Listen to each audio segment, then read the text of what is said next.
अस्सलाम वालेकुम जी, की हाल है तुहाडे सब दा। उम्मीद करनी तुसीं ठीक होवोगे। अज मैं तुहाडे लई गले ते बनाउण लई टसल जिहड़े बनाए जांदे ने ना ओहदा तरीका दस्सांगी।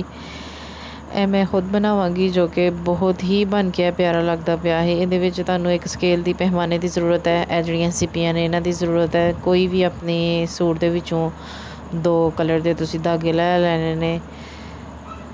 ਇਹ ਦੇਖੋ ਜੀ, ਇਹ 2 ਕਲਰ ਦੇ ਮੈਂ ਧਾਗੇ ਲੈ ਲਏ ਹਨ। ਦੋਨੋਂ ਮੇਰੇ ਸੂਟ ਦੇ ਵਿੱਚ ਮੌਜੂਦ ਹਨ। ਠੀਕ ਹੋ ਗਿਆ ਜੀ।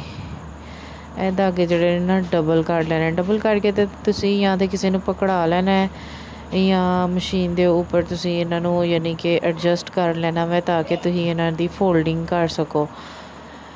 ਇਹ ਦੇਖੋ ਮੈਂ ਮਸ਼ੀਨ ਦੇ ਉੱਪਰ ਇਹਨਾਂ ਨੂੰ ਇਸ ਤਰ੍ਹਾਂ ਕਰਕੇ ਨਾ ਮਤਲਬ ਕਿ ਐਡਜਸਟ ਕਰ ਲਿਆ ਸੀ ਅਤੇ ਹੁਣ ਮੈਂ ਇਸ ਤਰ੍ਹਾਂ ਇਹਦੀ ਫੋਲਡਿੰਗ ਕਰ ਲਵਾਂਗੀ। ਫੋਲਡਿੰਗ ਕਰਕੇ ਤੁਹਾਨੂੰ ਯਾਨੀ ਕਿ ਜਿੰਨੀ ਡੋਰੀ ਮੋਟੀ ਚਾਹੀਦੀ ਹੋਏਗੀ ਉਸ ਹਿਸਾਬ ਦੇ ਨਾਲ ਤੁਸੀਂ ਧਾਗੇ ਜਿਹੜੇ ਨੇ ਫੋਲਡ ਕਰਨੇ ਨੇ।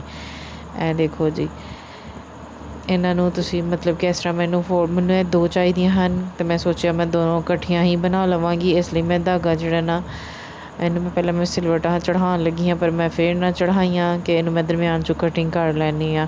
ਕਟਿੰਗ ਕਰਕੇ ਅਤੇ ਫਿਰ ਜਦੋਂ ਮੈਨੂੰ ਫੋਲਡ ਕਰਨਾ ਸੀ ਨਾ ਫਿਰ ਇਹ ਜ਼ਬਰਦਸਤ ਯਾਨੀ ਕਿ ਬਣ ਜਾਣੀ, ਬਹੁਤ ਅੱਛੀ ਬਣ ਜਾਣੀ। ਇਹਦੀ ਲੰਬਾਈ ਤਕਰੀਬਨ 19-20 ਇੰਚ ਦੀ ਲੰਬਾਈ ਸੀ।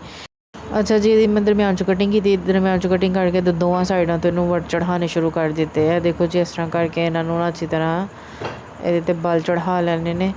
ਬਲ ਮਤਲਬ ਜਿਨ੍ਹਾਂ ਨੂੰ ਵੱਟ ਕਹੀਦਾ ਉਹ ਚੜ੍ਹਾ ਲੈਣੇ ਨੇ। ਚੜ੍ਹਾ ਕੇ ਅਤੇ ਇਹ ਦੇਖੋ ਜੀ, ਇਹ ਦੋਨੋਂ ਸਿਰੇ ਜਿਹੜੇ ਨੇ ਪਕੜ ਲੈਣੇ ਨੇ। ਜਦੋਂ ਪਕੜ ਲਾਂਗੇ ਨਾ ਬੜੀ ਜ਼ਬਰਦਸਤ ਜੀ ਸਾਡੀ ਨਾ ਇੱਕ ਡੋਰੀ ਬਣ ਜਾਏਗੀ। ਇਹ ਬਣਿਆ ਹੋਇਆ ਬਹੁਤ ਹੀ ਪਿਆਰਾ ਲੱਗਦਾ ਪਿਆ ਸੀ। ਜਿਹੜਾ ਨੀਚੇ ਮੈਂ ਗਲਾ ਬਣਾਇਆ ਹੋਇਆ ਪੱਟੀ ਵਾਲਾ ਇਹਦੇ ਉੱਪਰ ਮੈਨੂੰ ਲਗਾਵਾਂਗੀ ਅਤੇ ਦੇਖਿਓ ਇਹ ਕਿੰਨਾ ਕੁ ਖੂਬਸੂਰਤ ਲੱਗਦਾ ਪਿਆ ਸੀ। ਤੁਹਾਨੂੰ ਸਮਝ ਆ ਜਾਏਗੀ ਮੈਂ ਕਿਸ ਤਰ੍ਹਾਂ ਬਣਾ ਰਹੀ ਹਾਂ। ਇਹ ਦੇਖੋ ਜੀ, ਹੁਣ ਇਹਦੇ ਦਰਮਿਆਨ 'ਚੋਂ ਮੈਂ 2 ਬਣਾਉਣੇ ਹਨ, ਇਸ ਲਈ ਮੈਂ ਇਹਦੇ ਦਰਮਿਆਨ 'ਚੋਂ ਮਤਲਬ ਮੈਨੂੰ ਜ਼ਰੂਰਤ ਇਹ 2 ਸੂਟ ਹਨ। ਇਹਨਾਂ ਦੋਨਾਂ 'ਤੇ ਮਤਲਬ ਕਿ ਮੈਂ ਸੇਮ ਬਣਾ ਰਹੀ ਸਾਂ ਅਤੇ ਇਸ ਲਈ ਮੈਂ 2 ਬਣਾ ਲਏ ਹਨ। ਇਹ ਦੇਖੋ, ਜਿਹੜੇ ਮੈਂ ਦਰਮਿਆਨ 'ਚੋਂ ਕਟਿੰਗ ਕਰਕੇ ਇਹਦੀਆਂ 2 ਜਿਹੜੀਆਂ ਡੋਰੀਆਂ ਨੇ ਉਹ ਤਿਆਰ ਕਰ ਲਈਆਂ ਹਨ। ਇਹਨਾਂ ਦੇ ਸਿਰੇ ਜਿਹੜੇ ਨੇ ਉਹ ਮੈਂ ਜਲਾ ਲਏ ਨੇ ਤਾਂ ਕਿ ਜਿਹੜੇ ਧਾਗੇ ਨੇ ਉਹ ਨਿਕਲਣ ਨਾ। ਬਾਕੀ ਜੀ ਮੇਰੇ ਚੈਨਲ 'ਤੇ ਜਿਹੜੇ ਨੇ ਦੇਖਣ ਵਾਲੇ ਨੇ ਮੇਰੇ ਚੈਨਲ ਨੂੰ ਸਬਸਕ੍ਰਾਈਬ ਕਰ ਦੇਣ, ਵੀਡੀਓ ਨੂੰ ਲਾਈਕ ਕਰ ਦਿਆ ਕਰੋ ਅਤੇ ਨਾਲੇ ਇੱਕ ਖੂਬਸੂਰਤ ਜਿਹਾ ਕਮੈਂਟ ਕਰ ਛੱਡਿਆ ਕਰੋ ਕਿ ਤੁਹਾਨੂੰ ਵੀਡੀਓ ਕਿਸ ਤਰ੍ਹਾਂ ਦੀ ਲੱਗੀ।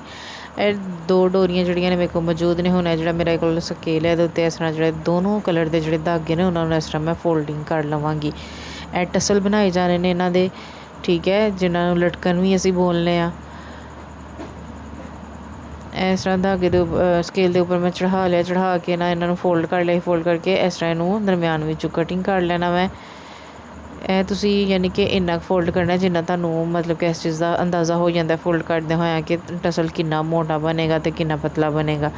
ਇਸ ਲਈ ਤੁਹਾਨੂੰ ਜਿੰਨਾ ਮਤਲਬ ਕਿ ਧਾਗਾ ਟਸਲ ਤੁਸੀਂ ਮੋਟਾ ਬਣਾਉਣਾ ਚਾਹੋਗੇ ਉਹ ਉਸ ਹਿਸਾਬ ਦੇ ਨਾਲ ਤੁਸੀਂ ਸਕੇਲ ਦੇ ਉੱਤੇ ਜਿਹੜਾ ਧਾਗਾ ਇਹਨਾਂ ਨੂੰ ਫੋਲਡ ਕਰ ਲੈਣਾ। ਇਸ ਤਰ੍ਹਾਂ ਡੋਰੀ ਜਿਹੜੀ ਮੈਂ ਪਹਿਲਾਂ ਤੋਂ ਬਣਾਈ ਹੋਈ ਉਹਨੂੰ ਥੋੜ੍ਹਾ ਸਾਰਾ ਖੋਲ੍ਹ ਲਿਆ। ਖੋਲ੍ਹ ਕੇ ਅਤੇ ਧਾਗੇ ਨੂੰ ਉਹਦੇ ਅੰਦਰ ਇਸ ਤਰ੍ਹਾਂ ਰੱਖ ਕੇ ਅਤੇ ਹੁਣ ਮੈਂ ਇੱਕ ਹੋਰ ਜਿਹੜਾ ਧਾਗਾ ਹੈ ਉਹਨੂੰ ਫੋਲਡ ਕਰ ਲਵਾਂਗੀ। ਫੋਲਡ ਕਰਕੇ ਅਤੇ ਅੱਛੀ ਤਰ੍ਹਾਂ ਗਿਰਾ ਲਗਾ ਦੇਵਾਂਗੀ।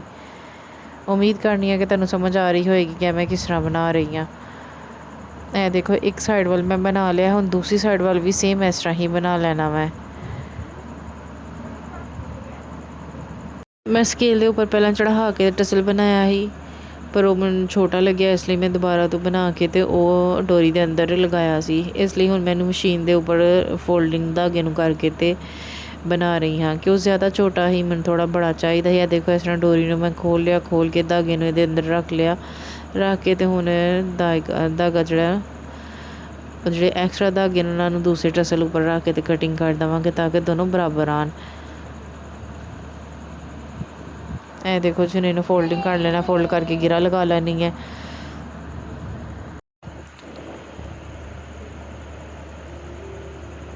ਇਹ ਦੇਖੋ ਜੀ, ਹੁਣ ਇਹ ਜਿਹੜਾ ਧਾਗਾ ਕਟਿੰਗ ਕੀਤਾ ਸੀ ਨਾ ਇਹਨੂੰ ਮੈਂ ਧਾਗੇ ਨੂੰ ਥੋੜ੍ਹਾ ਸਾਰਾ ਲਾਈਟਰ ਦੇ ਨਾਲ ਜਲਾ ਦਾਂਗੀ ਤਾਂ ਕਿ ਟਸਲ ਜਿਹੜਾ ਬਿਲਕੁਲ ਨੀਟ ਰਹੇ, ਕੋਈ ਧਾਗੇ ਵਗੈਰਾ ਨਿਕਲੇ ਨਾ ਹੋਣ। ਅੱਛਾ ਜੀ, ਹੁਣ ਇਹ ਬਣ ਕੇ ਕੁਛ ਇਸ ਤਰ੍ਹਾਂ ਦਾ ਲੱਗਦਾ ਪਿਆ। ਹੁਣ ਇਹਦੇ ਦਰਮਿਆਨ 'ਚ ਰੱਖ ਕੇ ਮੈਂ ਸਿੱਪੀਆਂ ਲਗਾਉਣੀਆਂ ਨੇ ਅਤੇ ਸਿੱਪੀਆਂ ਸਾਰੀ ਗੱਲ ਹੈ ਅਗਰ ਮੈਂ ਉੱਪਰ ਕਰਕੇ ਲਗਾਵਾਂਗੀ ਟਸਲ ਦੇ ਦਰਮਿਆਨ 'ਚ ਰੱਖ ਕੇ ਤਾਂ ਸਾਰੀਆਂ ਧਾਗੇ ਦੇ ਵਿੱਚ ਚੁੱਪ ਜਾਣਗੀਆਂ। ਇਸ ਲਈ ਸਿੱਪੀਆਂ ਨੂੰ ਇਹਦੇ ਨਾਲ ਅਟੈਚ ਕਰਨ ਤੋਂ ਪਹਿਲਾਂ ਮੈਂ ਜਿਹੜੇ ਮੋਤੀ ਨੇ ਉਹ ਟਸਲ ਦੇ ਨਾਲ ਲਗਾਵਾਂਗੀ। ਇਹ ਦੇਖੋ, ਉੱਪਰ ਵਾਲੀ ਸਾਈਡ ਤੋਂ ਮੈਨੂੰ ਨਿਕਾਲ ਰਹੀ ਹਾਂ ਸੂਈ ਨੂੰ। ਨਿਕਾਲ ਕੇ ਅਤੇ ਹੁਣ ਇਹਦੇ ਵਿੱਚ ਜਿਹੜੇ ਮੋਤੀ ਨੇ ਨਾ ਉਹ ਮੈਂ ਫਿਲ ਕਰ ਲਵਾਂਗੀ। ਮੋਤੀ ਇੰਨੇ ਡਾਲਣੇ ਨੇ ਕਿ ਜਿੰਨੀ ਟਸਲ ਦੀ ਲੰਬਾਈ ਹੈ ਨਾ ਉਨੇ ਮੋਤੀ ਡਾਲ ਲੈਣੇ ਨੇ ਤਾਂ ਕਿ ਜਿਹੜੀ ਮੈਂ ਇਹਦੇ ਨਾਲ ਸਿੱਪੀ ਅਟੈਚ ਕਰਨੀ ਆ ਉਹ ਨੀਚੇ ਬਿਲਕੁਲ ਨਜ਼ਰ ਆਏ, ਧਾਗੇ ਦੇ ਵਿੱਚ ਨਾ ਛੁਪੇ।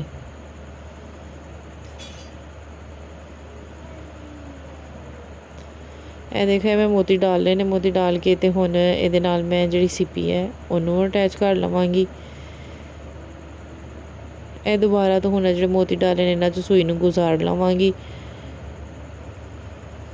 ਗੁਜ਼ਾਰ ਕੇ ਤੇ ਜਿੱਥੇ ਮਤਲਬ ਕਿ ਟਸਲ ਦਾ ਧਾਗਾ ਹੀ ਫੋਲਡ ਕੀਤਾ ਹੋਇਆ ਹੈ ਉੱਥੇ ਸੂਈ ਨੂੰ ਨਿਕਾਲ ਲੈਣਾ। ਮੈਂ ਨਿਕਾਲ ਕੇ ਉੱਥੇ ਹੀ ਗਿਰਾ ਲਗਾ ਲੈਣੀ ਹੈ। ਗਿਰਾ ਅੱਛੀ ਤਰ੍ਹਾਂ ਲਗਾ ਦੇਣੀ ਹੈ, 2-3 ਗਿਰਾ ਲਗਾ ਲੈਣੀਆਂ ਨੇ ਤਾਂ ਕਿ ਜਿਹੜਾ ਟਸਲ ਦੀ ਮੋਤੀ ਲਗਾਏ ਨਾ ਸੀ ਜਾਂ ਨਿਕਲਣ ਨਾ।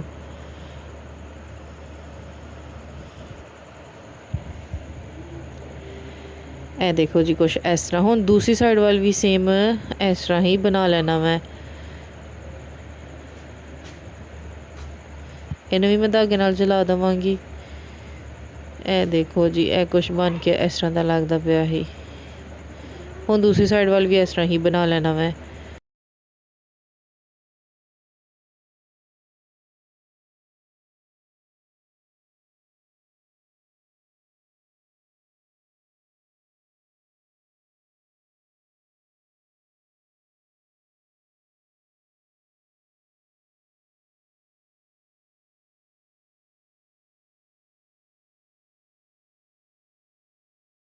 ਹੁਣ ਇਹ ਜਿਹੜਾ ਧਾਗਾ ਇਹਨੂੰ ਵੀ ਮੈਂ ਪੱਕਿਆਂ ਕਰਕੇ ਕਟਿੰਗ ਕਰਕੇ ਲਾਈਟਰ ਦੇ ਨਾਲ ਜਲਾ ਦਿੱਤਾ ਤਾਂ ਕਿ ਇਹ ਬਿਲਕੁਲ ਨੀਟ ਬਣੇ। ਹੁਣ ਇਹ ਦੇਖੋ ਬਿਲਕੁਲ ਕੰਪਲੀਟ ਹੈ ਸਾਡਾ ਟਸਲ। ਹੁਣ ਇਹਨੂੰ ਮੈਂ ਗਲੇ ਦੇ ਨਾਲ ਪੱਟੀ, ਜਿਹੜੀ ਗਲੇ ਦੀ ਪੱਟੀ ਹੈ ਉਹਦੇ ਉੱਪਰ ਅਟੈਚ ਕਰ ਲਵਾਂਗੀ। ਪਹਿਲਾਂ ਇਹ ਡੋਰੀ ਨੂੰ ਮੈਂ ਇਸ ਤਰ੍ਹਾਂ ਗਲੇ ਦੇ ਉੱਪਰ ਰੱਖ ਕੇ ਤੇ ਸੈੱਟ ਕਰ ਲਵਾਂਗੀ ਕਿ ਮੈਂ ਇਹਨੂੰ ਕਿੱਥੇ ਮਤਲਬ ਕਿ ਐਗਜ਼ੈਕਟ ਸੈੱਟ ਕਰਕੇ ਤੇ ਲਗਾਉਣਾ ਮੈਂ। ਇਹ ਮੈਨੂੰ ਇਸ ਤਰ੍ਹਾਂ ਅੱਛੀ ਲੱਗਦੀ ਪਈ ਇਸ ਲਈ ਇਹਨੂੰ ਮੈਂ ਇਸ ਤਰ੍ਹਾਂ ਹੀ ਅਟੈਚ ਕਰ ਦੇਵਾਂਗੀ। ਜ਼ਾਹਰੀ ਗੱਲ ਹੈ ਇਹ ਸਿੰਗਲ ਹੀ, ਇਸ ਲਈ ਮੈਨੂੰ ਇਸ ਤਰ੍ਹਾਂ ਥੋੜ੍ਹਾ ਸਾਰਾ ਇੱਕ ਥੋੜ੍ਹੀ ਸਾਰੀ ਲੰਬੀ ਰੱਖ ਲਈ ਅਤੇ ਇੱਕ ਥੋੜ੍ਹੀ ਸਾਰੀ ਕਮ ਛੋਟੀ ਰੱਖ ਕੇ ਅਤੇ ਇਸ ਤਰ੍ਹਾਂ ਕਰਕੇ ਇਹਨੂੰ ਇਹਦੇ ਨਾਲ ਜੋੜ ਲਿਆ। 3-4 ਟਾਂਕੇ ਲਗਾ ਕੇ ਹੁਣ ਇਹਦੇ ਉੱਪਰ ਵੀ ਇੱਕ ਸੀਪੀ ਜਿਹੜੀ ਹੈ ਉਹ ਲਗਾ ਦੇਵਾਂਗੀ। ਇਸ ਤਰ੍ਹਾਂ ਦੀ ਬੇਸ਼ੱਕ ਤੁਸੀਂ ਇਹਨੂੰ ਟਸਲਸ ਕਹਿ ਲਓ ਜਾਂ ਲਟਕਣ ਕਹਿ ਲਓ, ਜੋ ਵੀ ਤੁਹਾਨੂੰ ਮਤਲਬ ਕਿ ਤੁਸੀਂ ਕਹਿਣਾ ਚਾਹੋ, ਇਹਨੂੰ ਕੋਈ ਵੀ ਨਾਮ ਦੇ ਸਕਦੇ ਹੋ। ਬਿਲਕੁਲ ਸਿੰਪਲ ਸਾਰਾ ਵੀ ਗਲਾ ਹੋਏ ਨਾ। ਜ਼ਿਆਦਾਤਰ ਜਿਹੜੇ ਪੱਟੀ ਵਾਲੇ ਗਲੇ ਹੁੰਦੇ ਨੇ ਇਹਨਾਂ ਦੇ ਉੱਪਰ ਅਗਰ ਅਸੀਂ ਇਸ ਤਰ੍ਹਾਂ ਇਹਨਾਂ ਨੂੰ ਬਣਾ ਕੇ ਲਗਾ ਲਿਆ ਜਾਏ ਨਾ ਤਾਂ ਗਲੇ ਨੂੰ ਬੜੀ ਖੂਬਸੂਰਤ ਇੱਕ ਲੁੱਕ ਦੇ ਦਿੰਦੇ ਨੇ। ਵੈਸੇ ਵੀ ਇਹ ਇੱਕ ਯਾਨੀ ਕਿ ਲੋਕ ਜਿਹੜੇ ਨੇ ਜ਼ਿਆਦਾਤਰ ਜਿਹੜੇ ਰੈਡੀਮੇਡ ਸਟਾਈਲ ਵਿੱਚ ਕੱਪੜੇ ਹੁੰਦੇ ਨੇ ਜਾਂ ਗਲੇ ਹੁੰਦੇ ਨੇ ਉਹਨਾਂ ਨੂੰ ਜ਼ਿਆਦਾ ਪਸੰਦ ਕਰਦੇ ਨੇ ਅਤੇ ਇਹ ਜਿਹੜੀਆਂ ਚੀਜ਼ਾਂ ਹੁੰਦੀਆਂ ਨੇ ਇਹ ਰੈਡੀਮੇਡ ਯਾਨੀ ਕਿ ਲੁੱਕ ਦੇ ਦਿੰਦੀਆਂ ਨੇ ਅਤੇ ਇਸ ਤਰ੍ਹਾਂ ਫਿਰ ਸੂਟ ਹੋਰ ਖੂਬਸੂਰਤ ਲੱਗਦਾ।